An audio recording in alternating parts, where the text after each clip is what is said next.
ஜெபம் செய்வோம். எங்கள் அன்பின் பரலோக பிதாவே, கர்த்தராகிய இயேசு கிறிஸ்துவின் மூலம் முண்டிலே வருகிறோம். இந்த நாளுக்குரிய வார்த்தைகளை உம்மிடத்திலிருந்து எங்களுக்கு புறப்பட்டு வருவதாக. சத்திய வார்த்தையை உடையவரே, சத்திய வசனத்தை உடையவரே, நித்திய ஆகாரத்துமாகிய ஜீவ போஜனத்தை தருகிற எங்கள் தகப்பனாகிய தேவனே, எங்கள் சிருஷ்டி கர்த்தாவே, எங்கள் சர்வ வல்லம் உள்ள தேவனே, எங்கள் ஜீவனின் அதிபதியானவரே, உமது கரத்திலிருந்து எங்கள் திரியேக தேவனே, உமது கரத்திலிருந்து எங்களுக்கு உம்முடைய வார்த்தை புறப்பட்டு வருவதாக.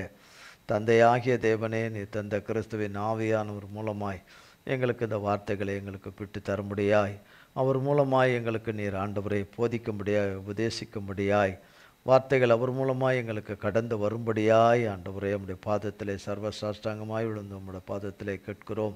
கிறிஸ்து இயேசுவின் நாமத்தினாலே ஆவியானவரே, ஆவியானவரே, பரிசுத்த ஆவியானவரே, பரிசுத்த ஆவியானவரே, பரிசுத்த ஆவியானவரே, நீரே கடந்து வருவீராக.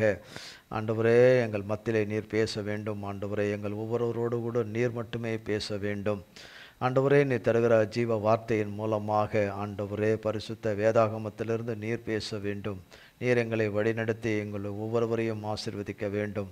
திரியேக தேவனே, எங்கள் பிதாகுமாரன் பரிசுத்த ஆவியானவரே, உம்முடைய நாமம் மட்டுமே மகிமைப்படும்படியாய் கிருபை செய்கிறவரே, வாரும் ஆவியானவரே, தந்தையை பொறுப்படுத்திக் கொள்ளுங்க. மண்ணோட்டை மறைத்துக் கொள்ளுங்க. மாம்சமும் இரத்தமும் நீர் கூடாதவைகள் ஒன்று கூட வராதபடி ஆட்டுக்குட்டி அதனுடைய தகப்பனுடைய நாமத்தின் அக்கினினாலும் இரத்தத்தின் அக்கினினாலும் என்னிலே அவைகள் வேரோடு சுட்டரிக்கப்பட்டு சுட்டரிக்கப்பட்டு சுட்டரிக்கப்பட்டு சுட்டரிக்கப்பட்டு சுட்டரிக்கப்பட்டு சுட்டரிக்கப்பட்டு போவதாக. உம்முடைய நாமமும் ஆண்டவரே, உம்முடைய இரத்தமும் உம்முடைய வார்த்தையும் உம்முடைய அபிஷேகம் உம்முடைய அக்கினியும் உம்முடைய சாரமும் சத்தமும் உம்முடைய வல்லமும் பலனும் ஆரோக்கியமும் ஆண்டவரே உம்முடைய தெய்வீக பிரசன்னமும் என்னையும் உம்முடைய பிள்ளைகளையும் ஆண்டு கொள்வதாக. நீர் ஒருவரே ஆளுகை செய்யும். நீர் ஒருவரே திரியேக தேவனே, மூவராய் ஒன்றாய் இருக்கிற எங்கள் இயேசு மகாராஜாவே, உம்முடைய நாமம் மட்டுமே மகிமைப்படுவதாக. இயேசு கிறிஸ்துவின் மூலம் செபிக்கிறேன் பிதாவே, ஆமேன், ஆமேன். கர்த்தருடைய நாமத்திற்கு ஸ்தோத்திரம். 25 கிறிஸ்மஸ் அன்னைக்கு 25 காலை 5 மணிக்கு ஆராதனை நடைபெறும். நம் மத்தியில் டாக்டர் புனிதா மனோகரன் அவர்கள் தான் கர்த்தருடைய செய்தியை கொடுப்பார்கள். ஆமென். சந்தோஷம் இல்லையோ? வேற யாரோ ஸ்பீக்கர் வந்திருந்தால் நல்லாயிருக்கும்.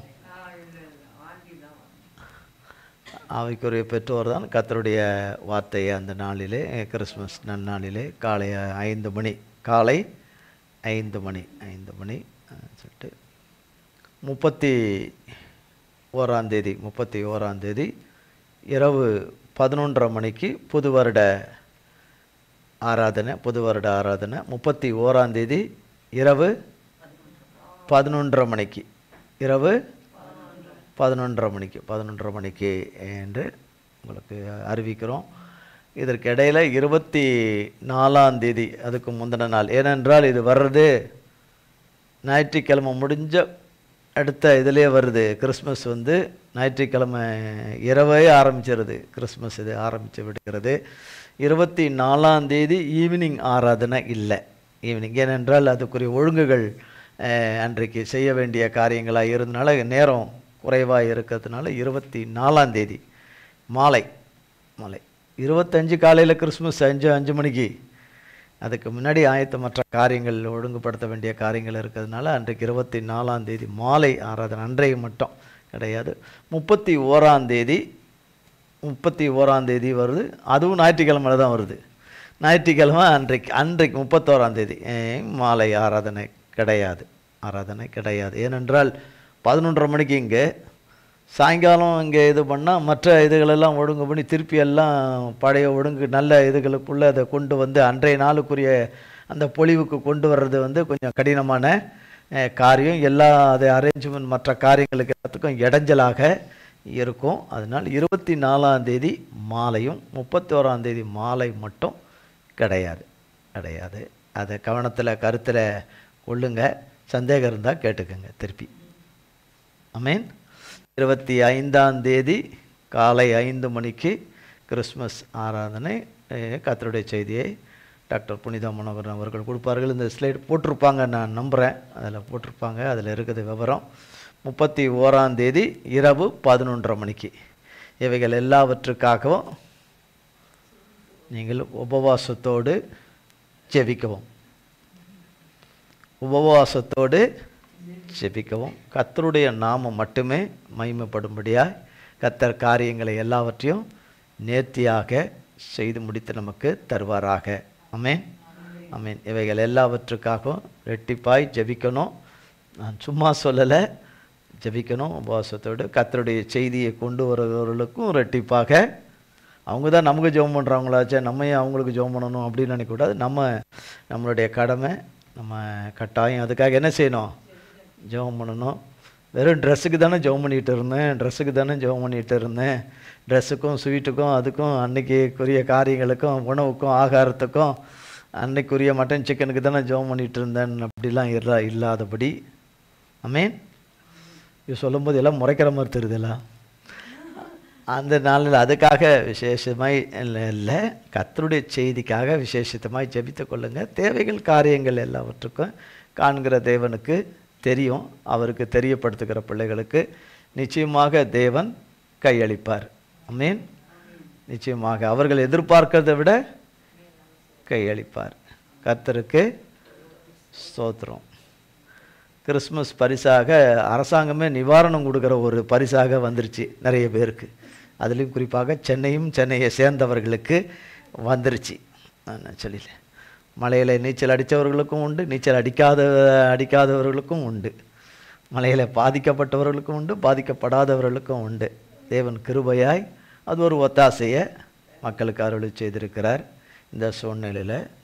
ஆமென். எங்களுக்கல்ல, மக்களுக்கு கர்த்தர் அருளி செய்திருக்கிறார்.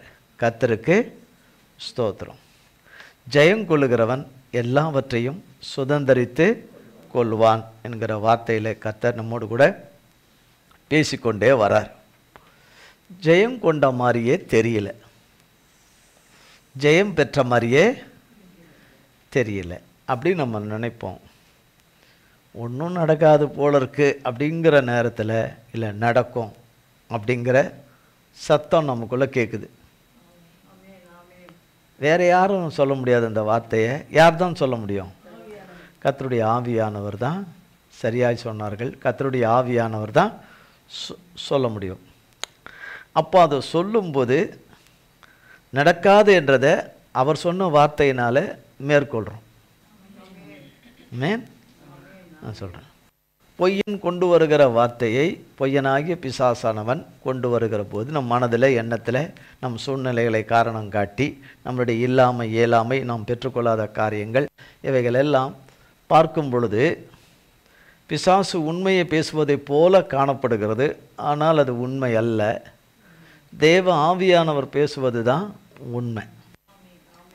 தேவ ஆவியானவர் பேசினது உண்மையில்லை அந்த பொய்யாக்கணும் என்று பொய்யன் பொய்யாக்க விரும்பினாலும் அது பொய்யாகவே கொண்டு வந்தாலும் இதெல்லாம் மாறப்போவதில்லை. இது சூழ்நிலைகள் மாதிரி உன் வாழ்க்கை மாறப்போறதில்லை, உன் வாழ்க்கைக்குள்ளே இருக்கிற பிரச்சனைகள் தீர போகிறது இல்லை, தேவன் சொன்ன வார்த்தைகள் நிறைவேற போகிறதில்லை. இது எல்லாம் சொல்லி சொல்லி சொல்லி சொல்லி பாருன்னு அதையே பாரு.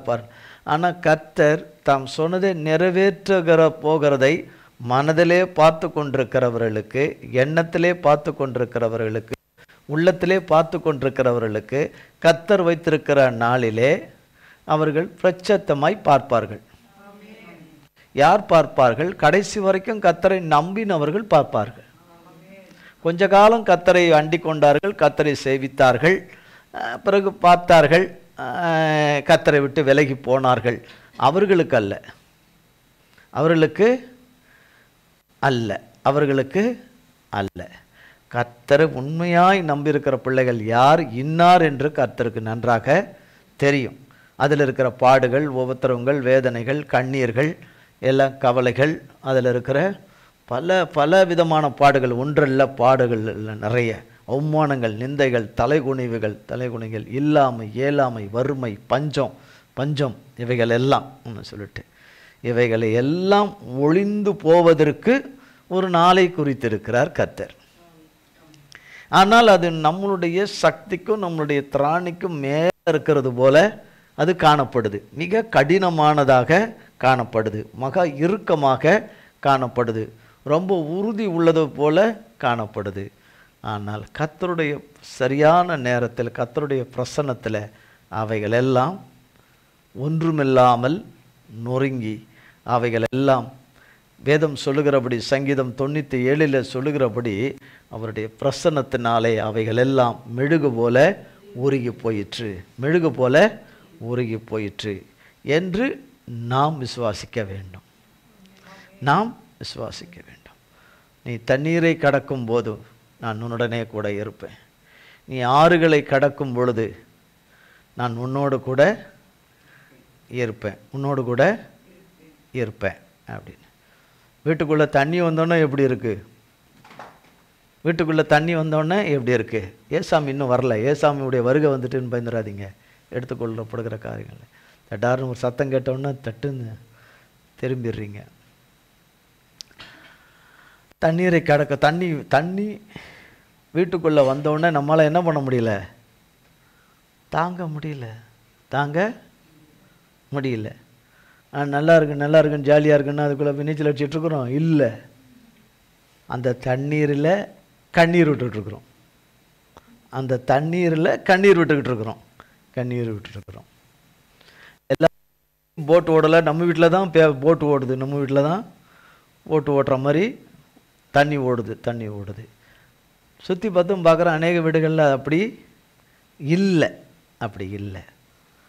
அநேக வீடுகளில் வந்திருக்கலாம், ஊற்று வரலாம். ஆனால் நம்ம வீட்டுக்குள்ளே தான் என்ன வருது? ஊற்று வருது. கர்த்தரை நம்புகிறவங்களுக்கு தான் இப்படி நடக்குதுன்னு நம்ம நினைக்கிறோம். இல்லை. கர்த்தரை நம்பாத பிள்ளைகளுக்கும், கர்த்தர் சிருஷ்டித்த பிள்ளைகள் தான் அவர்களுக்கும் என்ன வருது? தண்ணி வருது. பிறகால அவைகளெல்லாம் என்ன ஆகிடுது? கர்த்தருடைய கிருபையினாலே நீங்கி போகுது. இது வெளியரங்கமாக இருக்கிற தண்ணி. இந்த தண்ணியில் வர பிரச்சனைகள் என்னன்னு நமக்கு தெரியும்.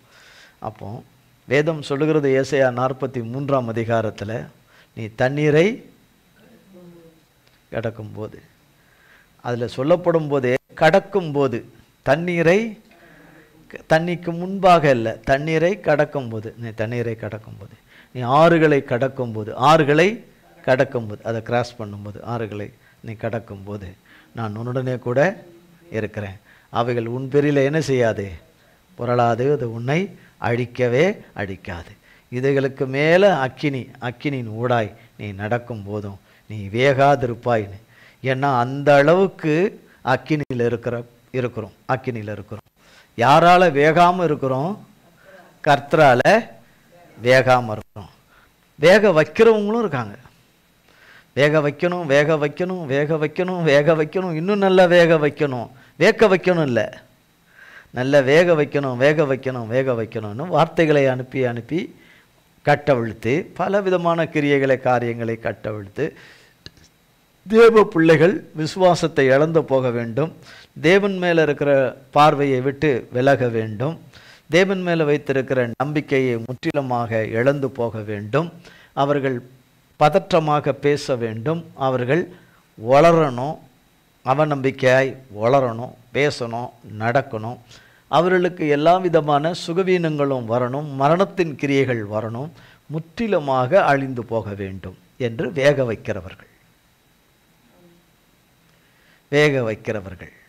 ஏராளமான பேர்கள் இருக்கிறார்கள். ஆனால் அத்தனை பேர் இருந்தாலும் கர்த்தர் அரணும் கோட்டையும் இரத்த கோட்டையாய் இருந்து தம்முடைய பிள்ளைகளை தப்புவித்து, அனுதினமும் தப்புவித்து பாதுகாக்கிறார். அதுக்குள்ளிருந்து வருகிற அத்தனை தீக்கணைகள், அதுக்குள்ளிருந்து வருகிற பொறுமல்களும் தீக்கணைகளும் எரிச்சல்களும் கோபங்களும் கொப்பளிப்புகளும் தண்ணீரை போல, தீய அக்கினி போல அவைகள் புறப்பட்டு வருது. யாரை அழிக்க வேண்டும் என்று, ஜெயம் கர்த்தருடைய நாமத்தினாலே ஜெயம் கொள்ள வேண்டும் என்று இருக்கிற பிள்ளைகளை அழிக்க வருகிறது. தேவனுடைய நோக்கமும் சித்தமும் வைத்திருக்கிற பிள்ளைகளை அழிக்க வருகிறது. அவர்களுடைய எல்லைகளை அழிக்க வருகிறது. அவர்களுக்கு உரியதை அழிக்க வருகிறது. அவர்களுடைய சுதந்திரங்களை அழிக்க வருகிறது. அவர்களுக்கு கர்த்தர் கொடுத்த நல்ல நன்மைகளை அழிக்க வருகிறது. அவர்களுடைய பின்னடியார்களை அழிக்க வருகிறது. கர்த்தரோ அதற்கு இடம் கொடாதபடி, அது வாய்க்காதபடி, அப்படி சம்பவிக்காதபடி அங்கிருந்து புறப்பட்டு வருகிற சகல சாப வார்த்தைகளும் உள்ளே வராதபடி தேவன் அதை சுட்டரிக்கிறார். உன்னை ஆசீர்வதிக்கிறவர்களை ஆசீர்வதிப்பேன், உன்னை சபிப்பவர்களை சபிப்பேன்னர். ஆதியாகமம் 12ஆம் அதிகாரத்தில் கர்த்தர் வாக்கு கொடுத்திருக்கிறார். ஆபிரகாமுக்கு வாக்கு கொடுத்தார், உன்னை ஆசீர்வதிக்கிறவர்களை ஆசீர்வதிப்பேன். இருக்கு, படித்து பாருங்கள், போய் வீட்டில் போய் படித்து பாருங்கள். ஆதியாகமத்தில் இருக்குது 12ஆம் அதிகாரம். அதில் பார்த்தீங்கன்னா 1, 2, 3 வாசித்து பார்த்தீங்கன்னா அதில் இருக்குது, உன்னை ஆசீர்வதிக்கிறவர்களை ஆசீர்வதிப்பேன், உன்னை சபிப்பவர்களை சபிப்பேன். ஆமென். யாரால? கர்த்தரால. சபிப்பவர்களை சபிப்பேன். பூமியில் எத்தனை பேர் சபிக்கிறார்கள் என்று என்னென்ன விதங்களிலே சம்பவிக்க வேண்டும் என்று விரும்புகிறார்கள், இப்படி நடந்தேற வேண்டும் என்று நினைத்து எத்தனம் பண்ணி கொண்டிருக்கிறார்கள், ஜெபம் பண்ணி கொண்டிருக்கிறார்கள், வேண்டுதல் பண்ணி கொண்டிருக்கிறார்கள், உபவாசம் செய்து கொண்டிருக்கிறார்கள், கூடிக்கொண்டிருக்கிறார்கள். விதத்துக்கு விதம் ஒருவருடைய அழிவை காண விரும்புகிற ஒருவருடைய ஜெபத்தை கர்த்தர் கேட்பதே, ஒருவருடைய அழிவை காண விரும்புகிறேன் என்று கர்த்தரிடத்தில் கேட்கிற ஜெபத்தை கர்த்தர் கேட்பது கிடையாது. ஆமென். ஒருவருடைய ஒருவருடைய சாவை விரும்புகிற ஜெபத்தை கர்த்தர் கேட்பது கிடையாது. நீதி செய்கிறவர் அவர், நியாயம் செய்கிறவர் அவர். அவர் பார்த்துக்கொள்வார். இந்த சர்வ வல்லமை உள்ள தேவன் வெளிப்படுத்தின விசேஷம் 21ஆம் அதிகாரம் 1 - 7 வரை. பின்பு நான் புதிய வானத்தையும் புதிய பூமியையும் கண்டேன். முந்தின வானமும் முந்தின பூமியும் ஒழிந்து போயின, சமுத்திரமும் இல்லாமற் போயிற்று. யோவானாகிய நான் புதிய எருசலேமாகிய பரிசுத்த நகரத்தை தேவனிடத்தினின்று பரலோகத்தை விட்டு இறங்கி வர கண்டேன். அது தன் புருஷனுக்காக அலங்கரிக்கப்பட்ட மணவாட்டியைப் போல ஆயத்தமாக்கப்பட்டிருந்தது. மேலும் பரலோகத்திலிருந்து உண்டான ஒரு பெரும் சத்தத்தை கேட்டேன். அது, இதோ மனுஷர்களிடத்திலே தேவனுடைய வாசஸ்தலம் இருக்கிறது, அவர்களிடத்திலே தேவனுடைய வாசஸ்தலம் இருக்கிறது, அவர்களிடத்திலே அவர் வாசமாயிருப்பார், அவர்களும் அவருடைய ஜனங்களாய் இருப்பார்கள். தேவன் தாமே அவர்களோடே கூட இருந்து அவர்களுடைய தேவனாயிருப்பார். அவர்களுடைய கண்ணீர் யாவையும் தேவன் துடைப்பார். இனி மரணமும் இல்லை, துக்கமும் இல்லை, அலறுதலும் இல்லை, வருத்தமும் இல்லை, முந்தினவைகள் ஒழிந்து போயின என்று விளம்பினது. சிங்காசனத்தின் மேல் வீற்றிருந்தவர், இதோ நான் சகலத்தையும் புதிதாக்குகிறேன் என்றார். பின்னும் அவர், இந்த வசனங்கள் சத்தியமும் உண்மையுமானவைகள், இவைகளை எழுது என்றார். அன்றியும் அவர் என்னை நோக்கி, ஆயிற்று, நான் அல்பாவும் ஒமேகாவும் ஆதியும் அந்தமுமாயிருக்கிறேன். தாகமாயிருக்கிறவனுக்கு நான் ஜீவ தண்ணீர் ஊற்றில் இலவசமாய் கொடுப்பேன். ஜெயங்கொள்ளுகிறவன் எல்லாவற்றையும் சுதந்தரித்து கொள்ளுவான். நான் அவன் தேவனாயிருப்பேன், அவன் என் குமாரனாயிருப்பான். ஆமென். ஜெயங்கொள்ளுகிறவன் எல்லாவற்றையும் சுதந்தரித்து கொள்வான். சற்று நேரத்துக்கு முன்பு சொன்னார், தேவனுடைய பிள்ளைகள் ஜெயத்தை பெற்றுக்கொள்ள கூடாதபடி சகலவற்றின் மேலும் சத்துருவனுடைய சகல கிரியைகள், அவனுடைய சகல கிரியைகள், சத்துருவும் சத்துருனுடைய சேனைகளும், விழுந்து போன சேனைகளும், அவனுக்கு விற்று போட்ட மனுஷ சேனைகளும், அதுக்குள்ள இருக்கிற ஏராளமான, அது பின்னணித்தில் இருக்கக்கூடியது ஒன்றல்ல ரெண்டல்ல, ஏராளமான லட்சக்கணக்கான காட்டு மிருகங்கள், துஷ்ட மிருகங்கள், மனித போர்வையில் இருக்கிற துஷ்ட மிருகங்கள், இவைகளெல்லாம் ஒருங்கிணைந்து தேவனுடைய பிள்ளைகள் ஜெயத்தை பெற்றிடவே கூடாது. அந்த ஜெயத்தை அவர்கள் யாராலே பெறுவார்கள்? ஜெய கிறிஸ்துவினாலே பெறுவார்கள். ஜெய கிறிஸ்துவினாலே தான் ஜெயம் பெற முடியும். வேற எதன் மூலமாகவும் நம்ம ஜெயம் பெறவே முடியாது. கிறிஸ்தேசுவின் நாமத்தினாலே தான் நாம் ஜெயம் பெற முடியும். இன்றளவும் அந்த ஜெயம் வராதது போல இருக்கும். ஆனால் தேவன் நிர்ணயம் பண்ணியிருக்கிற வேளையில் அந்த ஜெயம் வரும். அது யார் தான் நம்ப முடியும்னா, அவர் யார் பிள்ளைகள் மேலே தன் கவனத்தை வைத்து எந்த பிள்ளைகள் இதை நம்புவார்கள், இதை விசுவாசிப்பார்கள், அந்த கால நேர வேலைக்காக காத்திருப்பார்கள், தேவனாலே பலப்பட்டு தேவ வார்த்தையாலே பலப்பட்டப்பட்டு தேவ வார்த்தையினாலே அவர்கள் உயிர் பெற்று தேவ வார்த்தையினாலே பலப்பட்டு வந்து கொண்டிருக்கிற பிள்ளைகளுக்குத்தான் எந்த நேரமும் தேவனுடைய உன்னத மகிமையான அந்த வெளிச்சம் வரும். அந்த வெளிச்சம் வரும்போது, தேவனுடைய வெளிச்சம் வரும்போது, ஆட்டுக்குட்டியானுடைய வெளிச்சம் வரும்போது எவ்வளவு பலமாக செய்யப்பட்டிருக்கிறது, எவ்வளவு உறுதியாக செய்யப்பட்டிருக்கிறது என்று எல்லா வகையிலும் செய்யப்பட்டிருக்கிறது. இதற்கு மேலே ஒன்றுமே யாரும் பண்ண முடியாது, தேவனே ஒன்றும் பண்ண முடியாது என்று இருக்கிறது. ஒன்றுமில்லாமல் போகும். யாரால? தேவனுடைய வெளிச்சம் சடீதியில் வரும். தேவ பிள்ளைகளுக்கு ஜெயத்தை கொடுக்கிற வெளிச்சம், மீட்பையும் விடுதலையும் ரட்சிப்பையும் கொடுக்கிற வெளிச்சம் சடீதியில் வரும். அதே நேரத்தில் சத்துருக்களுக்கும் அழிவு சடீதியில் வரும். சடீதில். ஏனென்றால் தேவ பிள்ளைகளுடைய சாவை விரும்புகிறவர்களுக்கு, தேவ பிள்ளைகளுக்கு மரணத்தை விரும்புகிறவர்களுக்கு, அழிவை விரும்புகிறவர்களுக்கு நித்தமும் அதுவே தங்களுடைய நோக்கமாக, விடியற்கால பொழுது விடியும் பொழுது அழிவின் செய்தி கேட்கப்படணும், சாவின் செய்தி கேட்கப்படணும் என்று விரும்புகிறவர்களுக்கு தான் சம்பவிக்கும். நம்முடைய நீதியால் அல்ல, நம்முடைய பரிசுத்த நீதியால் அல்ல, கர்த்தராகிய இயேசு கிறிஸ்துவின் நீதினாலே பிதாவாகிய தேவன் குமாரன் மூலமாய் இதை நமக்கு செய்வார். இதை அவருடைய பிள்ளைகளுக்கு செய்வார். பிள்ளைகளுக்கு அதை செய்வார். அதனால தான் ஆதியாகமம் 12ஆம் அதிகாரத்தில் ஒரு பெரிய ஒரு வாக்குத்தத்தமாக தம்முடைய பிள்ளைகளுக்கு அதை கொடுத்துட்டார். உன்னை ஆசீர்வதிக்கிறவர்களை ஆசீர்வதிப்பேன், அவங்க நல்லா இருக்கட்டும். அவங்க அது எப்படி நல்லா இருக்கலாம்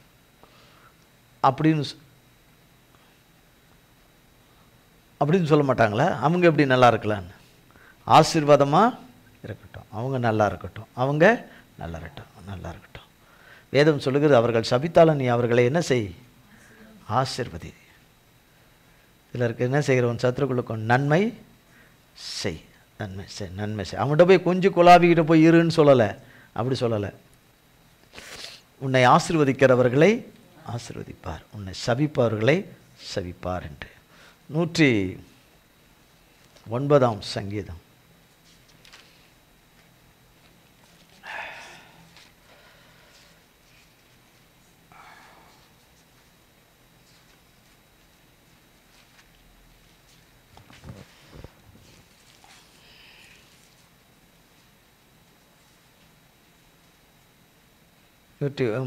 சங்கீதம் பாருங்க, 25-31. நான் அவர்களுக்கு நிந்தையானேன், அவர்கள் என்னை பார்த்து தங்கள் தலையை துலுக்குகிறார்கள். என் தேவனாகிய கர்த்தாவே, எனக்கு சகாயம் பண்ணும், உமது கிருபையின்படி என்னை ரட்சியும். இது உமது கரம் என்றும், கர்த்தாவே தேவரீர் இதை செய்தீர் என்றும் அவர்கள் அறிவார்களாக. எவர்கள் அறிவார்களாக? கிடைக்கவே கூடாது என்று நினைக்கிறவர்கள் அறிவார்களாக. ஒரு ஆமேன்னு சொல்ல மாட்டீங்களா? இப்படிதான் இருப்போமா? வேதம் சொல்லுகிறது, என் தேவனாகிய கர்த்தாவே, தாவீது ராஜா சொல்லுகிறார், என் தேவனாகிய கர்த்தாவே எனக்கு என்ன பண்ணுங்க? சகாயம் பண்ணுங்க. இது வரைக்கும் சகாயம் வரல, வராமல் போகிறது கிடையாது. ஆமே. அடாடா இன்னைக்கு ஃபுல்லாக இருந்துச்சே குறைஞ்சிச்சே என்கிட்ட இல்லையேன்னு அப்படி சொல்கிறவர் இல்லை. என்கிட்ட சகாயம் இன்னைக்கு இருந்துச்சு, 1 டன் இருந்துச்சு, குறைஞ்சிச்சு, 1 டன்னுங்க தீர்ந்துருச்சு. இப்போ என்கிட்ட என்ன இல்லை, ஸ்டாக் தீர்ந்துருச்சு. இன்னும் புது ஸ்டாக் வர்ற வரைக்கும் தான் என்ன பண்ண முடியும், நீங்கள் வெயிட் பண்ணி தான் ஆகணும் என்கிற விதத்தில் அவருக்கு சகாயம் இல்லை. சகாயம் அவர் எப்பொழுதும் அவர்கிட்ட இருக்கிறதாக வேதம் சொல்லுகிறது. வானத்தையும் பூமியும் படைத்த கர்த்தரிடத்திலிருந்து எனக்கு சகாயம் வரும், எனக்கு ஒத்தாசை வரும் என்று தான் வேதம் சொல்லுகிறது. என் தேவனாகிய கர்த்தாவே எனக்கு என்ன பண்ணுங்க, சகாயம் பண்ணும். உமது கிருபையின்படி என்னை ரட்சியும். எனக்கு தகுதி இல்லை, நான் உங்கள் கிருபையின்படி என்ன செய்யுங்க, எனக்கு இந்த காரியத்தை செய்யுங்க. இது உமது கரம் என்றும் கர்த்தாவே தேவரீர் இதை செய்தீர் என்று. தேவ பிள்ளைகள் எதை நோக்கி ஜெபித்து கொண்டிருக்கிறார்களோ, வேண்டிக் கொண்டிருக்கிறார்களோ, கண்ணீர் விட்டு கதறுகிறார்களோ அந்த காரியத்தை அவர் கரம் செய்ததுன்னு சொல்லுவார்கள். மனுஷ கரம் செய்யவே முடியாது, மனுஷ கரம் செய்யலை, தேவ கரம் தான் இதை என்ன செய்தது, செய்தது என்று செய்தீர் என்றும் அவர்கள் அறிவார்களாக. யார் செய்தீர் என்று? அவர்கள் நம்பியிருந்த தேவன். அவர்களை நம்பி இருந்தாரே, அவரை நம்பியிருந்தாரே, அவர்களுடைய தேவன் அவர்களை கைவிட்டு விட்டாரே, அவர்கள் தேவன் இவரை புறம்பாக்கி விட்டாரே, அவர்கள் தேவன் அவர்களை விற்று போட்டு விட்டாரே, அவர்களுடைய தேவன் அவர்களை தூர எறிஞ்சு போட்டுட்டாரே, அவர்களுடைய தேவன் எங்க கையில கொடுத்துட்டாரே என்று சொல்லுகிறவர்கள் அறிவார்களாக. தேவ பிள்ளைகளுடைய சாவை, அழிவை, மரணத்தை விரும்புகிறவர்கள், தேவ பிள்ளைகளுக்கு ஒரு நன்மையும் வரக்கூடாது என்று ஓயாமல் தடை செய்து கொண்டு நித்தமும் அதன் நினைவாகவே வாழ்ந்து கொண்டு உறங்கிக் கொண்டிருக்கிறவர்கள், உறங்குவது போல விழித்து கொண்டிருக்கிறவர்கள் அறிவார்களாக. அவர்கள் சபித்தாலும், 28 பாருங்க, அவர்கள் சபித்தாலும் நீர் ஆசீர்வதியும். அப்படின்னா என்னதான் போடுறாங்க, அவர்கள் சபித்தாலும் நீர் என்ன செய்யும், ஆசீர்வதியும்.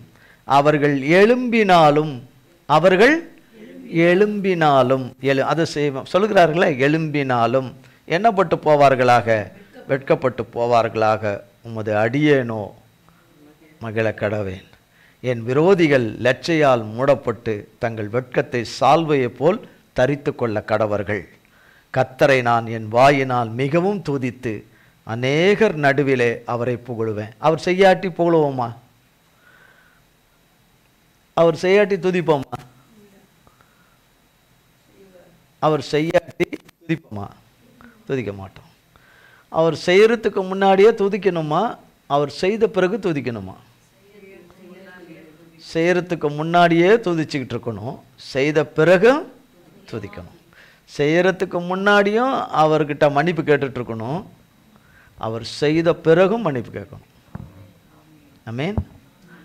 அவர் செய்யறதுக்கு முன்னாடி அவருக்கு பயந்துகிட்டு இருக்கணும், அவர் செய்த பிறகு இன்னும் அதிகமாக அவருக்கு பயப்படணும். ஆமென். இருக்கிறீங்களா? அதை தான் சொல்றாரு. இதையே சொல்லுங்க. அப்படி பார்க்கும்போது துதிக்கிறது என்று சொல்லும் பொழுது நம்ம யோசிப்போம், என்னென்ன விதத்தில் துதியிலே அநேக துதிகள், கர்த்தருடைய நாமத்தை துதிக்கிற துதிகள் இருக்குது. கர்த்தருடைய பிள்ளைகள் ஒவ்வொரு சூழ்நிலையிலும் எப்படியெல்லாம் துதித்தார்கள் என்று துதிக்கிறதுல தாவீதை குறித்து, தாவீது ராஜா குறித்து ரொம்ப அருமையாக போடப்பட்டிருக்கு. அவர் கர்த்தரை எப்படியெல்லாம் துதிக்கிறார் என்று. என்னென்ன சூழ்நிலைகளிலே கர்த்தரை நான் எக்காலத்திலும் அவரை ஸ்தோத்தரிப்பேன். அவரை துதிக்கும் துதி எப்பொழுதும் என் காதுகளிலே இருக்கிறது, என் நாவிலே, வாயிலே, நாவிலே இருக்கிறது. என் நாவிலே கர்த்தரை துதிக்கும் துதி எப்பொழுதும், கர்த்தரை எக்காலத்திலும் ஸ்தோத்தரிக்க முடியாதபடி இருக்கிற ஒரு நேரம் வரும், அவரை துதிக்க முடியாத ஒரு நேரம் வரும். அவர் செய்துட்டார், செய்யாது, அவர் நம்ம கைக்கு இன்னும் வரல, ஆனால் செய்துட்டார், கர்த்தர் செய்துட்டார் என்று நாம் ஸ்தோத்திரம் சொல்ல முடியாத ஒரு சூழ்நிலை வரும். சொல்லணும் அப்படின்னு வேதம் சொல்லுகிறது. ஆமென். பவுலையும் சீலாவையும் சிறைச்சாலையில் உள்ள போட்டு தொழுவ மரத்தில் கட்டி அடின்னு நொறுக்கும்போது, அடின்னு உள்ள வச்சு நொறுக்கும்போது அவர்கள் இரத்த காயங்களோட கதறுகிறார்கள். அவர்கள் அடி நடிக்கும்போது அவர்கள் கர்த்தரை துதித்து பாடினார்கள் என்று வேதம் சொல்லுகிறது. கொஞ்சம் அப்படி கற்பனை பண்ணி பாருங்கள். தொழுவ மரம்னா என்ன, அது எப்படி கட்டி வச்சுருப்பாங்கன்னு. அவங்க ஒரு இடத்துல போகும்போது ஆசைப்பட்டு ஒரு பொருளை எடுத்துட்டாங்க. அவங்க அதனால் கையும் மேலமும் அவங்க பிடிக்கப்பட்டாங்க. அவங்க 2 பேரும் கர்த்தருடைய சீஷர்கள் பிடிக்கப்பட்டாங்க. அதனால் அவங்க என்ன செய்தாங்க, சிறைச்சாலையில் கொண்டு போய் போட்டு அவங்கள அடிக்கிறாங்க. ஆமென். களவா செஞ்சாங்க. அவங்க கர்த்தருடைய வார்த்தையை தைரியமாக பிரசங்கித்தார்கள். கர்த்தராகிய இயேசு கிறிஸ்துவே மெய்யான தேவன், இரட்சகர் என்று, மீட்பர் என்று அறிவித்தார்கள். அவர்களை அறிவிக்கக்கூடாது என்று சொல்லி, அவர்கள் உயிரோடவே இருக்கக்கூடாது என்று தான் அவர்களை உள்ளே தள்ளினார்கள். ஆனால் அவர்கள் இந்த பாடலை பாடும் பொழுது, அவர்கள் பாடி கர்த்தரை துதிக்கும் பொழுது அங்கே என்ன உண்டாயிற்று? விடுதலை உண்டாயிற்று. கர்த்தர் தம்முடைய தூதனை அனுப்பி விடுவித்தார். இப்படி வேதத்தில் பல சம்பவங்கள் இருக்குது. அப்போ கர்த்தருடைய நாமம் என்னென்ன விதங்களிலே மகிமைப்பட வேண்டும் என்று தேவன் வைத்திருக்கிறாரோ அந்த விதங்களிலெல்லாம் கர்த்தருடைய நாமம் மகிமைப்படும்படியாய் செய்வார். சத்ருவின் விருப்பத்துக்கு கொடூர விருப்பம், அவர்கள் சத்ருவும் சாத்தானும் ஆகிய பிசாசுக்கு வெற்று போட்டவர்களுடைய கொடூர விருப்பங்கள் எல்லாம் தேவ பிள்ளைகள் அழிய வேண்டும்.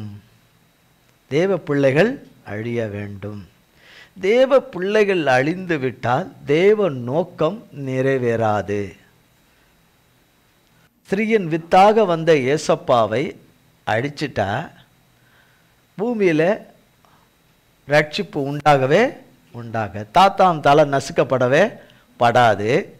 நசுக்கப்பட்டு தேவன் சிலுவையில் தம்முடைய மக்களை மன்னித்து இரத்தத்தை சிந்தி ஜீவனை தந்தாதானே ரட்சிப்பு உண்டாகும், மீட்பு விடுதலை உண்டாகும், நித்திய ஜீவன் வாக்கருளப்படும்.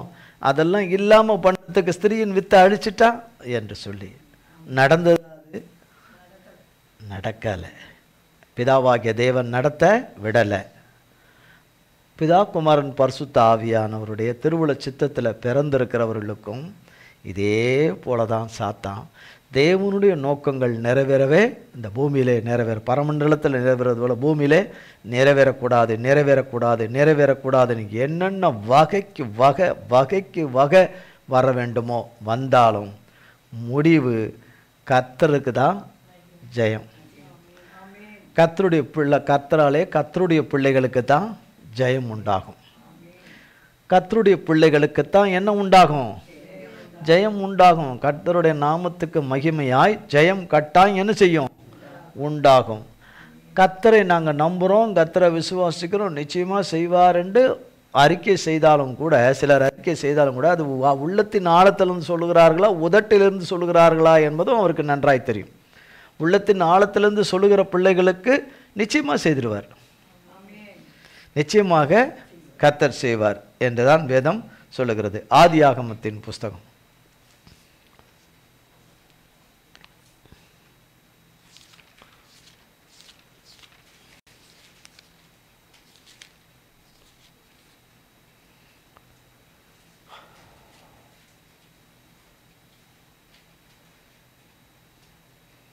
40 அதிகாரம் 23 வசனம்.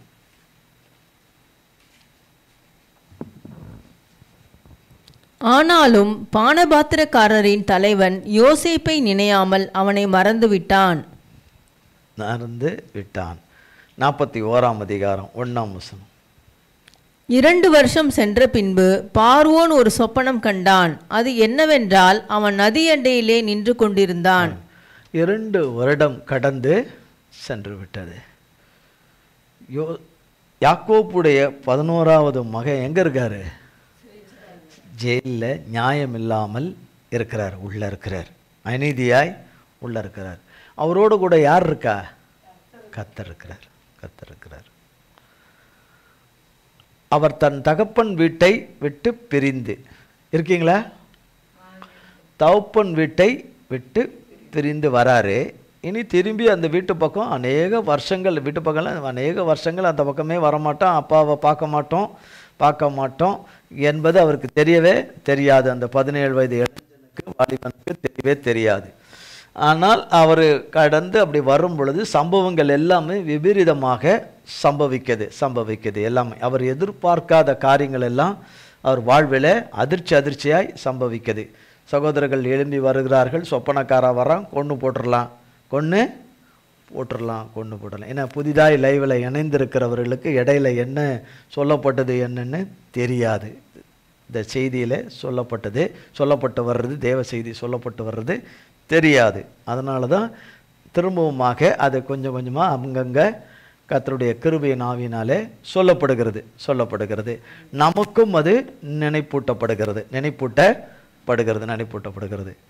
அப்போ குழியிலே அவர் கொள்ளலாம் என்று முடிவெடுக்கிறார்கள். அந்த முடிவு கொஞ்ச நேரத்தில் என்ன செய்யப்படுகிறது? மாறுகிறது.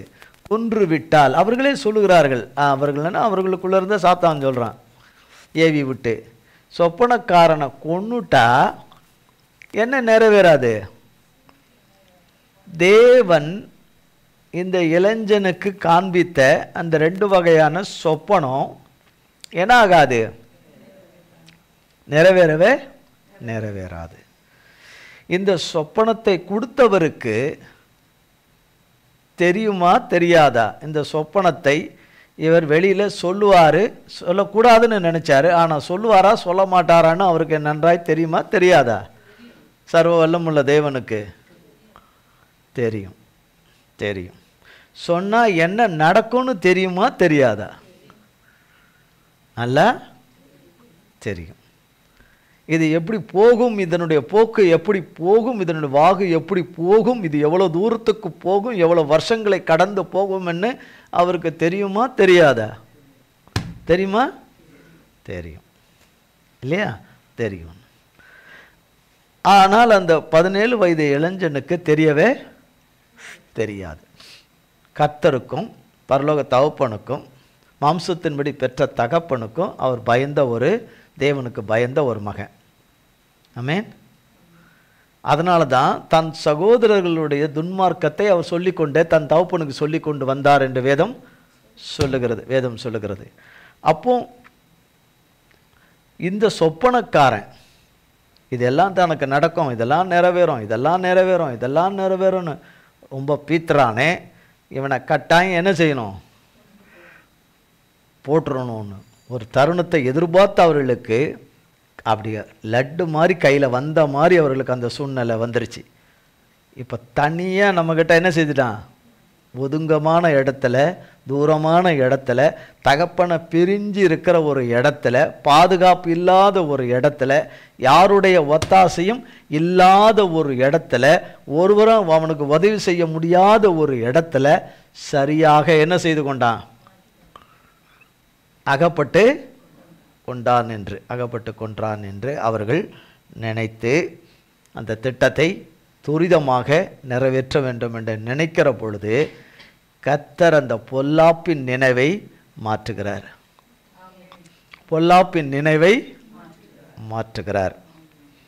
இவர்கள் இப்படிப்பட்டவர்கள் இந்த பக்கமே போகாதபடி தடுத்து கொண்டு வந்திருக்கலாம் கர்த்தர். ஆனால் தேவனுடைய காரியங்கள், நோக்கங்கள் கட்டாயம் என்ன செய்யணும்? நிறைவேறணும். அப்போ குழியில் அவர்கள் கொல்லணும் என்று நினைக்கிற எண்ணங்கள் மாறி மூத்த சகோதரன் மூலமாக கிரியை செய்கிறார், ரூபன் மூலமாக கிரியை செய்கிறார், பிலகால யூதாவின் மூலமாக கிரியை செய்கிறார். இப்படி தப்புவிக்கப்பட்டு குழியிலிருந்து அப்போவே அவர் எங்கே தான் போகணும்னு நினச்சிருப்பார்? தப்பிச்சு தன் தகப்பன் வீட்டுக்கு போயிடணும். தான் அப்பா கிட்ட போயிட்டா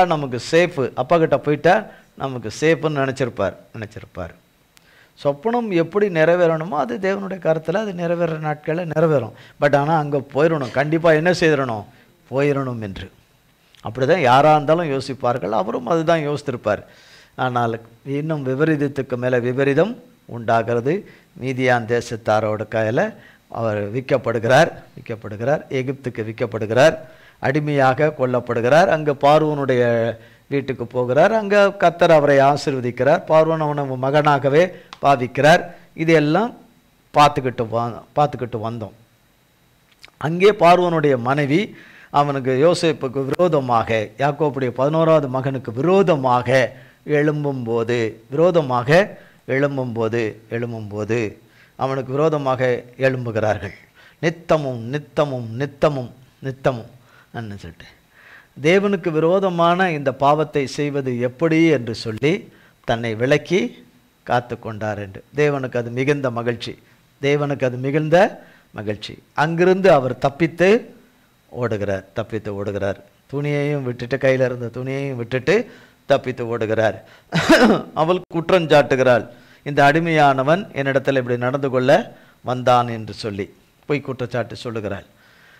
அவளுடைய கணவனும் கோபப்பட்டு போத்திபாரும் சிறைச்சாலையிலே கொண்டு போய், அரசாங்கத்தில் தவறு செய்கிறவர்களை அடைக்கிற சிறைச்சாலையிலே கொண்டு போய் அங்கே சேர்த்து விடுகிறார்கள்.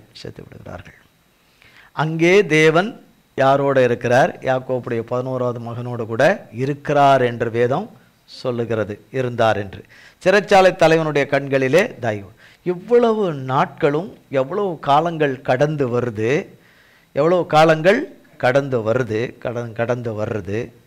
என்றால், யாக்கோபுடைய 11வது மகனை கர்த்தர் விடுவிக்கிற நாள், அந்த நாள் 13 வருடங்கள் செல்லுகிறது. எத்தனை வருடங்கள்? 13 வருடங்கள் செல்லுகிறது. 30வது வயதில் தான் கர்த்தர் அவரை விடுவிக்கிறார். அவரை எதில் சிக்கியிருக்கிறாரோ, எதில் அவர் அகப்பட்டிருக்கிறாரோ அதிலிருந்து அவரை விடுவிக்கிறார். அந்த 13 ஆண்டு காலமும் ஒவ்வொரு நாளும் இன்னைக்கு விடியிருது, எனக்காக விடியாதான்னு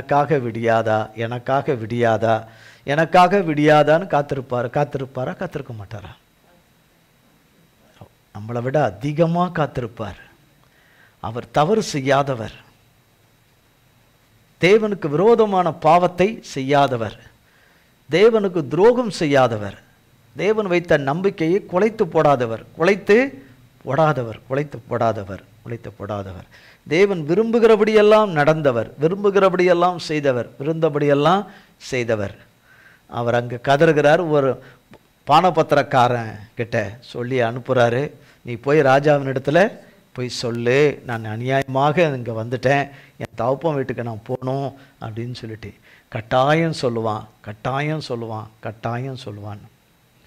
ஒரு வருஷத்துக்கு 365 நாள், ஒரு வருஷத்துக்கு 365 நாள். அவனை சொல்லி அனுப்புலேருந்து 2 வருஷம் ஆச்சுன்னு சொல்லப்படுது. அவன்கிட்ட சொல்லி அனுப்புனதுலேருந்து 2 வருஷம்னு சொல்லப்படுது.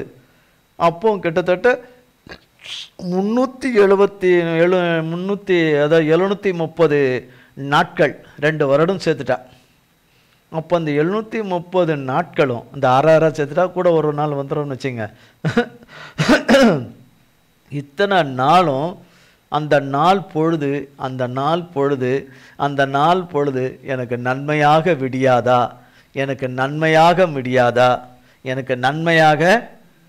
விடியாதா என்று அவர் காத்திருக்க மாட்டாரா? அப்போ தேவன் ஜெபத்தை கேட்காதவரை போல, இரக்கம் இல்லாதவரை போல, கருணை இல்லாதவரை போல, மன்னிக்க தயவு பெருத்தவரை போல, இல்லாதவரை போல, கை தூக்கி விடாதவரை போல, விடுவிக்க முடியாதவரை போல காணப்பட்டுக்கிட்டே தான் வருது. இந்த 17வது வயதில் இவர் கேட்டாரா சொப்பனம்? கொடுத்தது யாரு? கர்த்தர். கர்த்தர் அதை கொடுத்து அதற்கு ஏற்ற பாத்திரமாக உருவாக்கி கொண்டு வந்தது இந்த பாதையின் வழியாய் உருவாக்கிக்கிட்டே வந்தார் கர்த்தர். இந்த 13 ஆண்டு கால அந்த உருவாக்குதல் முடிகிற அந்த நேரம் அவருக்கு தெரியாது. இந்த நாளில் நமக்கு ஒரு கர்த்தர் விடியற்காலை வெளுப்பை வைத்து விட்டார்.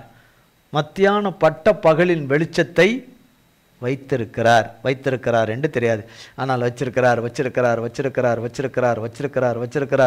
ஆனால் வந்த மாதிரியே இல்லை, வெளிச்சம் வந்த மாதிரியே இல்லை. இப்போ பாருங்க 41ஆம் அதிகாரம் 2ஆம் வசனத்தில் இருந்து. அப்பொழுது அழகும் புஷ்டியுமான 7 பசுக்கள் நதியிலிருந்து ஏறி வந்து புல் மேய்ந்தது.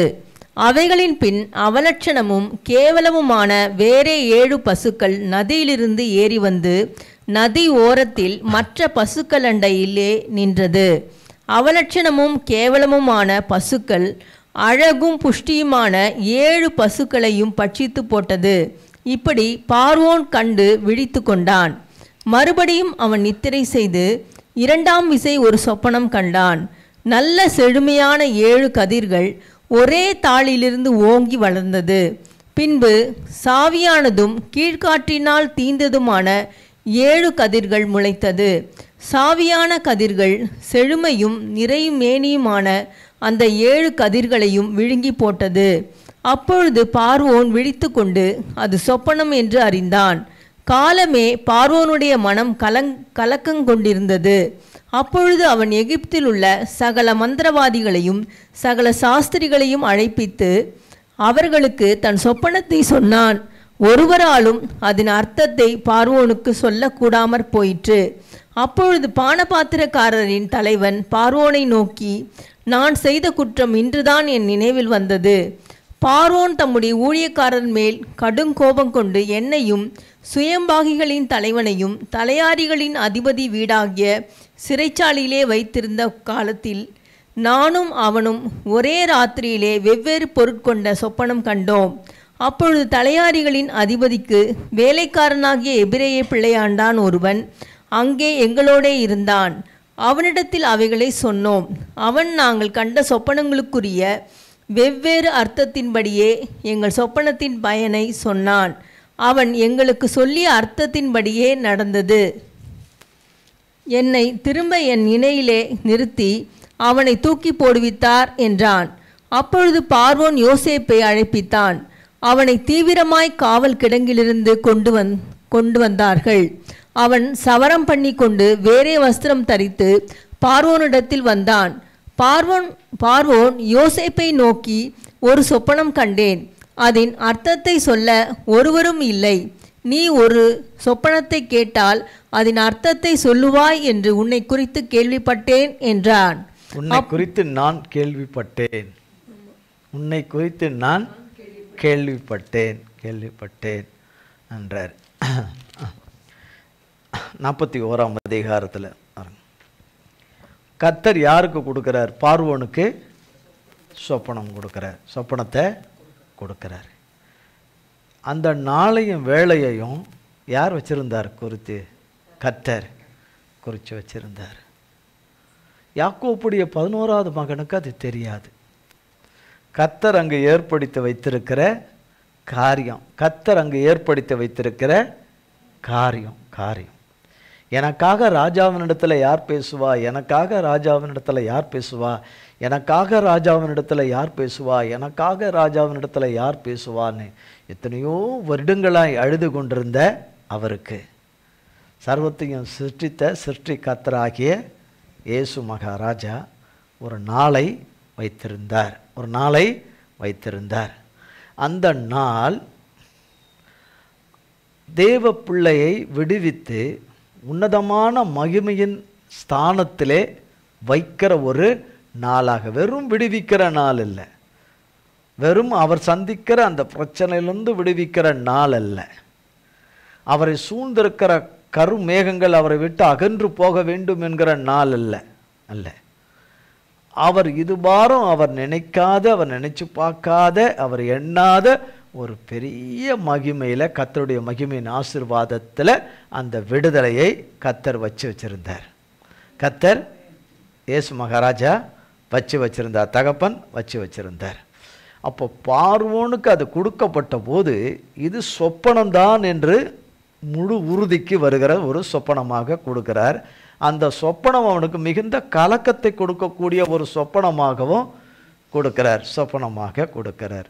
ஒரு சொப்பனம் கண்டேன், அது இப்படி இருந்தது என்று அதை குறித்து அவர் இது சொப்பனமோ இல்லையோ என்று நினைத்து அப்படி விட்டுடாதபடி, அல்லது அதை குறித்து எந்த கலக்கமும் இல்லாதபடி போகாதபடி இருக்க தேவன் தந்த சொப்பனமாக இருந்ததுனால அவனால் 2 விசை அவனுக்கு அந்த சொப்பனங்கள், அவனுக்கு கர்த்தர் கொடுத்த அந்த சொப்பனம் அவன் வர வைப்பதே என்ன? மனம் கலங்கி கொண்டிருக்கிற அவன் வர வைத்தது என்ன? எகிப்தில் உள்ள மிக பிரபலமான அத்தனை மந்திரவாதிகளையும் வர வைக்கிறான்னா அந்த ராஜா யாரோட தொடர்புல இருக்கிறான்? சகல மந்திரவாதிகளோட கூட தொடர்புல இருக்கிறான். மந்திரவாதிகள், சாஸ்திரிகள், அவங்களெல்லாம் பெரிய பெரிய ஆளுங்க என்று சொல்லுகிற எகிப்தில் உலகத்திலே அக்காலகட்டத்தில் மந்திரத்துக்கும் மாந்திரிகத்துக்கும் செய்வனைக்கும் பேர் போனது எகிப்து தேசம் பேர் போனது. அப்போ சொப்பனத்தையும் அதன் அந்த சொப்பனத்தை சொல்லிட்டு இந்த அர்த்தத்தை நீ சொல்லுன்னு சொல்லும் பொழுது ஒருவராலும் சொல்ல முடியாமல் போனது யாரால? கர்த்தரால. யார் சொல்லணும்னு வைத்திருந்தது? யாக்கோபுடைய 11வது மகன்தான் அதை என்ன செய்யணும்? சொல்லணும். தேவ ஆவியானவரால் அது சொல்லப்படணும் என்று வைத்திருந்த நோக்கம் அது. பானபத்திரக்காரனுக்கு தெரியுது, நான் என் தலைவன் சொல்கிறான், நான் செய்த குற்றம் இன்று தான் என் நினைவுக்கு என்ன செய்து வருது, என் நினைவுக்கு வருதுன்னு. அந்த நினைவை கொண்டு வந்தவரே கர்த்தர் தான். அந்த நினைவை கொண்டு வந்ததே கர்த்தர் தான். 2 வருஷம் அவன் எனக்கு அந்த முன்னாடி எனக்கு நன்மை செய்தானே, நன்மை செய்தவன் என்னிடத்துல கேட்டுக்கொண்டானே, என்னக்கிட்ட ஒரு மனு கேட்டுக்கொண்டானே, என்னிடத்துல இப்படி ராஜாவிடத்தில் போய் பேசுங்க, எனக்காக செய்யுங்க என்று கேட்டுக்கொண்டானே, அதை நான் சொல்லாமல் விட்டுவிட்டானே. அந்த குற்றம் எனக்கு இப்போ என்ன செய்கிறது? எனக்கு அது குற்றமாக காணப்படுது. அப்போ அவர் சொல்கிறாரு, ராஜா இப்படி ஒரு சம்பவம், நான் தவறு செய்ததாக குற்றஞ்சாட்டப்பட்டு சிறைச்சாலையில் வைக்கப்பட்ட போது ஒரே ராத்திரியில் சொப்பனத்தை கண்டோம், நானும் அவனை கண்டோம். எங்களுக்கு அவன் மூலமாக சொல்லப்பட்டபடியே தான் எங்களுக்கு சம்பவித்தது. மற்றவனுக்கு சுயபாகிக்கு அவனுக்கு மரணம் சம்பவித்தது. எனக்கு இதே ஸ்தானத்தில் வேலை கொடுக்கப்பட்டது. அது சொன்னவன் தலையாரிகளின் அதிபதியாகிய என்னுடைய வேலைக்காரனாகிய ஒரு எபிரேய பிள்ளையாண்டான் தான் என்று சொன்னபோது பார்வோன் அதை எடுத்து கொள்ளணும். அடையாரோ ஒருத்தர் அங்கே உள்ள கிடக்கிறானா, அவனை பற்றி இவனுக்கு ஒரு சொப்பனம் கண்டானா, அதை குறித்து வேண்ட சொல்கிறான், அதை குறித்து நாம் அதை அசட்டையாக எண்ணாதபடி அப்படின்னா தேவனுடைய நேரமும் வேலையும் ஆளுகை உள்ளே தேவன் குறித்த வேலைக்குள்ளே வரும்போது தேவன் செய்ய நினைக்கிறது, தேவன் தம்முடைய பிள்ளைகளிலே செய்ய நினைக்கிற காரியத்துக்கு எதிரடியாய் ஒன்றும் வேலை செய்யவே முடியாது. எந்த மூளையும் வேலை செய்யவே முடியாது, எந்த அதிகாரமும் வேலை செய்யவே முடியாது. எவைகளும் எதிராக தேவனுடைய செய்ய வருகிற காரியத்துக்கு எதிராக நிற்கவே முடியாது. ஏனென்றால் அங்கு வந்து செய்கிறவர் கர்த்தர், சர்வ ஜீவனுக்கு அதிபதியாகிய சர்வ வல்லமை உள்ள தேவன். அவர் வராத பட்சத்தில், அவர் உள்ளே வராத பட்சத்தில் இருந்து கொண்டிருக்கிற காரியங்கள் கர்த்தர் சத்துருக்களோடு இருப்பது போல காணப்படும். ஆனால் சத்துருக்களோட தேவன் இருப்பதில்லை என்று வேதம் தெளிவாக சொல்லுகிறது. தேவன் தமக்கு பயப்படுகிற பிள்ளைகளுக்கு தான் துணை செய்கிறார் என்று வேதம் சொல்லுகிறது. அவருடைய சொல்லுக்கு பயப்படாமல் போய் அவரை எதிர்த்து நிற்கிறவர்களுக்கு அவர் துணை செய்கிறவரே கிடையாது. அவருடைய சித்தத்துக்கும் அவர் திட்டத்துக்கும் அவர் தீர்மானத்துக்கும் அவருடைய மன விருப்பத்துக்கும் விரோதமாக இருக்கிறவர்களுக்கு அவர் துணை செய்வது கிடையாது. அப்போ இந்த அர்த்தத்தை சொன்ன மாத்திரத்தில் இந்த அர்த்தத்தை பார்வோனுக்கு யார் தான் சொல்லணும்? யாக்கோபுடைய 11வது மகன்தான் தேவாவிலே சொல்லணும். அப்போ உன்னை குறித்து நான் கேள்விப்பட்டேன் என்றான். 16ஆம் வசனம் பாருங்க. அப்பொழுது யோசேப்பு பார்வோனுக்கு பிரதியுத்தரமாக, நான் அல்ல, தேவனே பார்வோனுக்கு மங்களமான உத்தரவு அருளி செய்வார் என்றான். பார்வோன் யோசேப்பை நோக்கி, என் சொப்பனத்திலே நான் அங்க அந்த எவ்வளவு நாள் ட்ரைனிங், அந்த 13 வருஷ ட்ரைனிங்கினுடைய முதல் வார்த்தை வெளியே வருது. யாக்கோபுடைய 11வது, நமக்கு நிச்சயமா வர்றது ரொம்ப டவுட்டு தான்.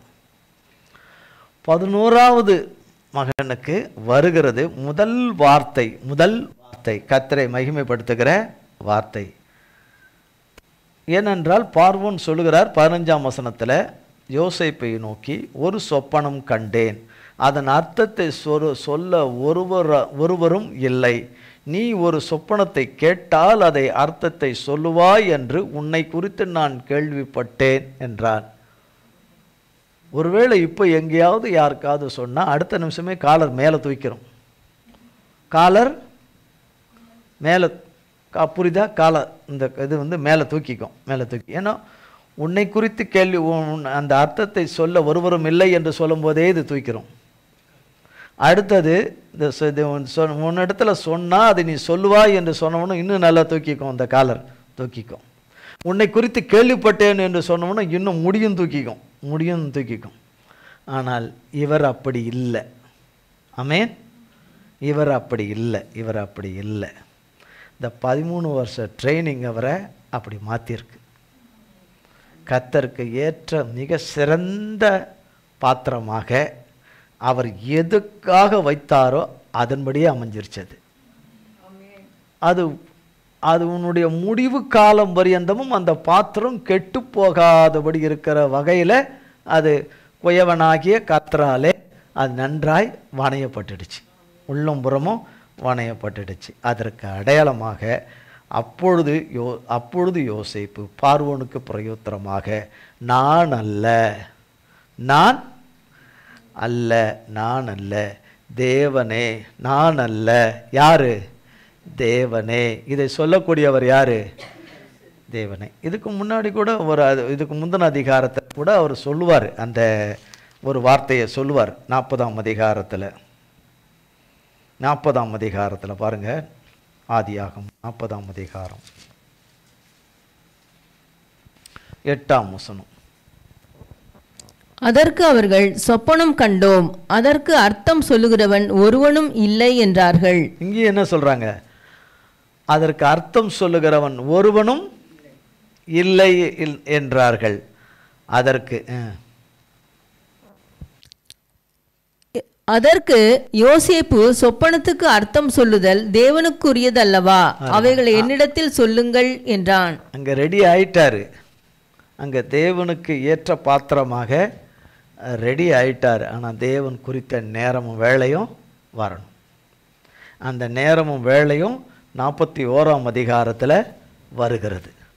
ஆமென். வருகிறது.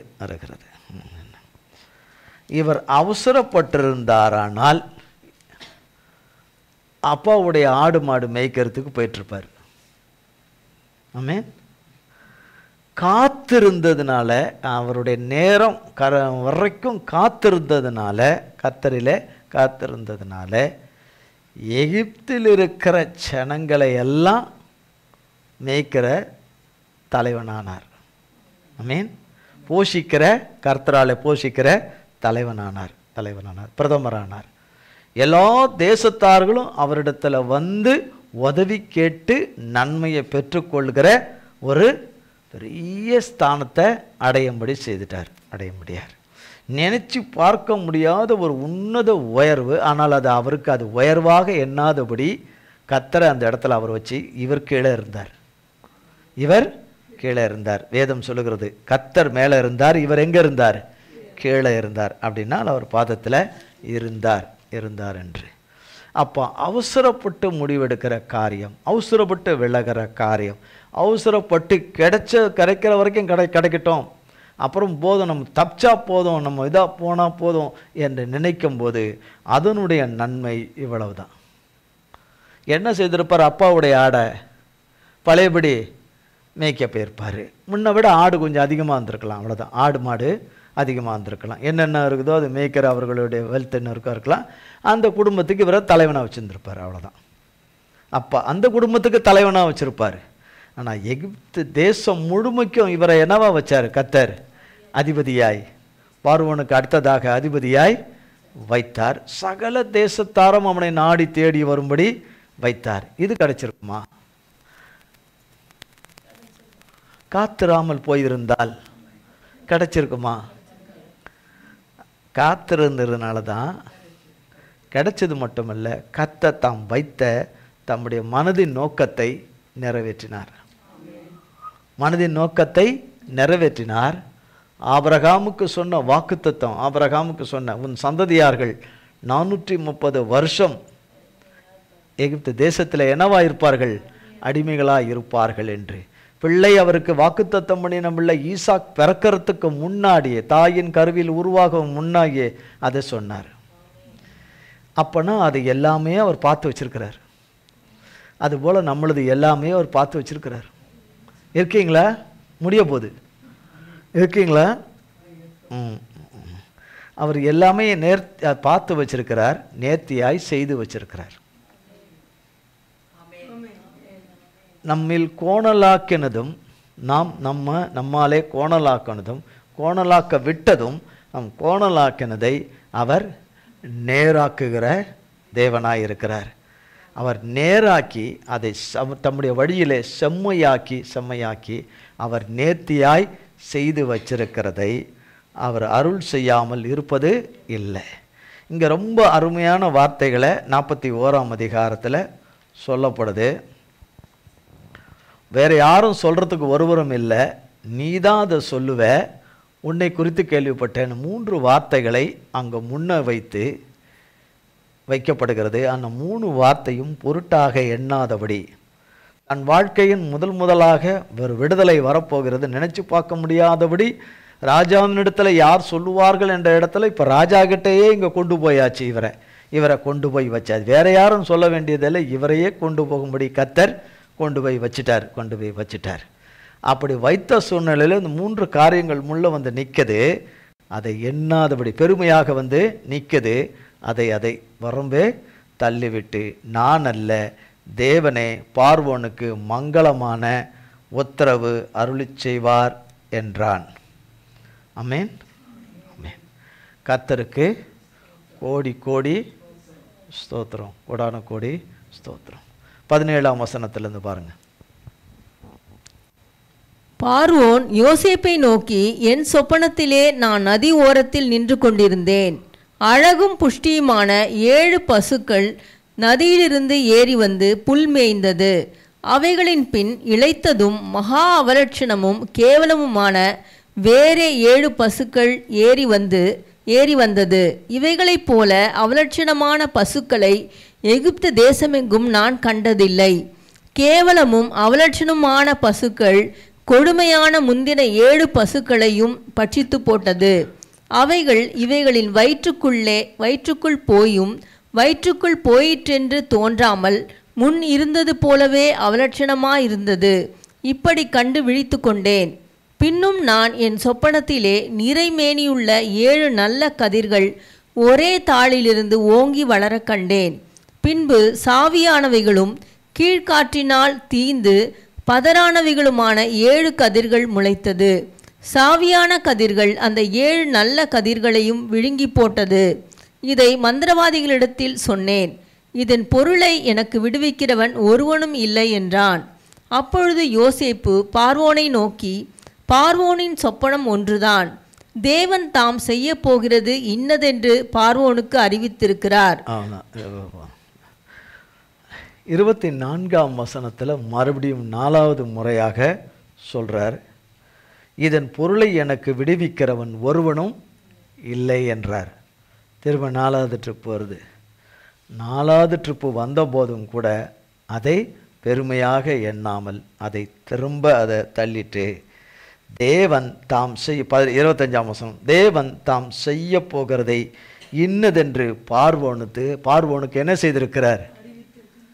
எனக்கு அறிவித்திருக்கிறார் இல்லை, பார்வோனுக்கு அறிவித்திருக்கிறார். அப்படி சொல்லாதபடி பார்வோனுக்கு அதை என்ன செய்தார்? சொப்பனம் அவருக்கு தான் கொடுத்தாரு.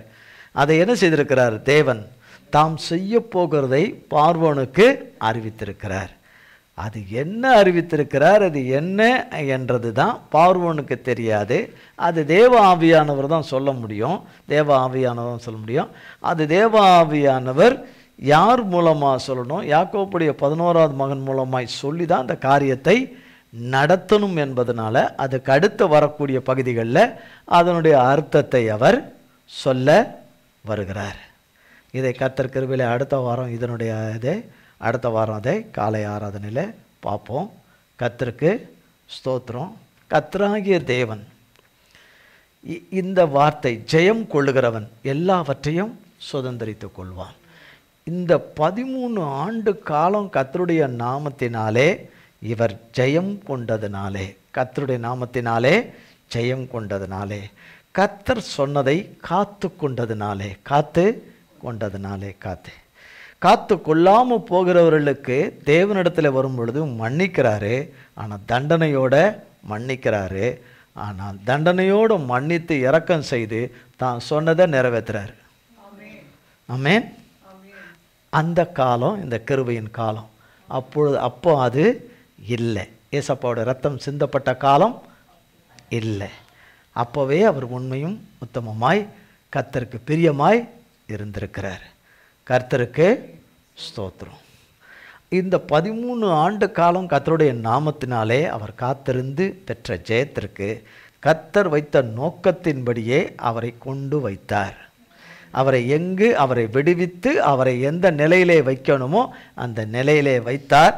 அந்த நிலையிலே வைக்கும் பொழுதே அவருடைய தொடக்கமே கர்த்தருடைய நாமத்தை மகிமைப்படுத்தும்படியாய் அவருடைய பேச்சுக்கள், செயல்கள், அவருடைய வாழ்வின் முடிவு பரியந்தமும் இருந்ததாக வேதம் சொல்லுகிறது. அதே தான் நம்மிடத்தில் எதிர்பார்க்கிறார். நம் ஒவ்வொருவரிடத்திலும் எதிர்பார்க்கிறார். ஆமென். நாம் அவரிடத்தில் எதிர்பார்க்கிறத அவர் நிச்சயமாக செய்வார். ஆமென். நாம் நிச்சயமாக செய்வார். அது வெளியரங்கமாக அது தெரியும்படியாக அது இருந்ததுன்னா சத்ரு அப்படியே கவிக்கிட்டு ஒரே ஓட்டமாக ஓடிடுவான். சத்ருவுக்கும் நமக்கும் தெரியாதபடியும் சத்ருவுக்கும் தெரியாதபடியும் தேவன் மறைத்து வைத்திருக்கிறதை வெளிப்பட பண்ணி தருவார். தம்முடைய நாமத்தை மகிமைப்படுத்துவார். விசுவாசம் உள்ளவர்களாய், கர்த்தர் பேரிலே நம்பிக்கை உள்ளவர்களாய், கர்த்தருடைய வார்த்தையை உறுதியாய் பற்றி கொண்டிருக்கிறவர்களுக்கு கர்த்தருடைய நாமத்தினாலே நாம் அனைவருக்கும் ஜெயம் உண்டாகும். கர்த்தர் இந்த வார்த்தையெல்லாம் நம்ம ஒவ்வொருவருக்கும் ஆசீர்வதிப்பாராக. ஜெபம் செய்வோம். எங்கள் அன்பின் பிதாவே, கர்த்தராகிய இயேசு கிறிஸ்துவின் மூலம் மண்டலே வருகிறோம். தந்தையாகிய தேவனே, இந்த நாளிலும் வேளிலும் ஆண்டவரே, எத்தனையோ பாதைகளிலும் நெருக்கங்களிலும் இடுக்கண்களிலும் பாதையிலும் ஆண்டவரே, மிகுந்த மன நோவிலும் ஆண்டவரை வேதனையிலும் கடந்து வந்தாலும் சகல ஆறுதல்களின் தேவன் ஆறுதல் படுத்தி பலப்படுத்தி ஆண்டவரை ஸ்திரப்படுத்தி நிலைநிறுத்தி உமக்கு உகந்த பிள்ளைகளுடைய ஜெபங்களையும் விண்ணப்பத்தையும் கேட்டு கிருபையாய் இந்த ஓய்வு நாளை ஆண்டவரை ஆராதனையை நீர் ஆசீர்வதித்து கொடுத்ததற்காய் ஸ்தோத்திரம். உம்முக்கு மிகுந்த உகந்த பிள்ளைகளுடைய ஆண்டவரை சுகந்த பிள்ளைகளுடைய ஜெபம் உமக்கு சுகந்த வாசனையாய் இருந்ததனுடைய விளைவாய் கிருபையாய் இந்த நாளையும் வேளையும் எங்களுக்கு பலப்படுத்தி ஸ்திரப்படுத்தி உம்மிலே நிலைநிறுத்தி இந்த ஆராதனையை எங்களுக்கு நீர் ஆண்டவரே கிருபையாய் ஆசீர்வதித்து கொடுத்திருக்கிறீர். லைவில் இணைந்திருக்கிற பிள்ளைகளுக்கும் ஆசீர்வதித்து கொடுத்திருக்கிறீர். அதற்காய் கோடி கோடி கோடி ஸ்தோத்திரம். ஆண்டவரே இந்த நாளுக்குரிய சகல கிருபா வரங்களினாலும் எங்களை தொடர்ந்து நிரப்பும். உம்முடைய பிரசன்னத்தினால் நிரப்பும். உம்முடைய ஆளுகையினால் நிரப்பும். முழுமையாய் நிரப்பும். மிகுந்த சமாதானத்தோடு நிரப்பும். முழு நம்பிக்கையில் உமது பேரில் இருக்கிற நம்பிக்கையில் இன்னும் ஆழத்தில் நிலைநிற்க கிருபை செய்யும். நீர் சொன்ன நல்வார்த்தைகளை தீவிரமாய் நிறைவேற்றி உம்முடைய நாமத்தை மகிமைப்படுத்தும். ஆண்டவரே நீரே எங்கள் வெளிச்சமாய் இருக்கிறீர். ஆண்டவரே, என் நேரமும் உம்முடைய வெளிச்சம் எங்களிலே நீதியின் சூரியன் நீர் உதித்து உம்முடைய நாமத்தை மகிமைப்படுத்துவீராக. காக்கும் உம்முடைய கரத்துக்குள்ளே எங்களை அத்தனை பேரையும் ஒப்புக் கொடுக்கிறோம். உம்முடைய ரத்தத்தினாலே எங்களை மூடி மறைத்துக் கொள்ளும். இயேசு கிறிஸ்துவின் மூலம் ஜெபிக்கிறோம் பிதாவே. ஆமேன். என் ஆத்துமாவே கர்த்தரை ஸ்தோத்ரி, என் முழு உள்ளமே பரிசுத்த நாமத்தை ஸ்தோத்ரி. என் ஆத்துமாவே கர்த்தரை ஸ்தோத்ரி, கர்த்தர் செய்த சகல உபகாரங்களை மறவாதே. ஆமேன். கர்த்தராகிய இயேசு கிறிஸ்துவின் கிருபையும் பிதாவாகிய தேவனுடைய அன்பும் பரிசுத்த ஆவியானுடைய அந்யோன்ய ஐக்கியமும் பராமரிப்பும் பாதுகாவலும் என்றென்றைக்கு நம் மனிதர் கூட சதா காலங்களுக்கும் நிலைத்திருப்பதாக. ஆமேன். இயேசுவின் ரத்தம் ஜெயம். இயேசுவின் பரிசுத்த நாமத்திற்கு ஸ்தோத்திரம். God bless you.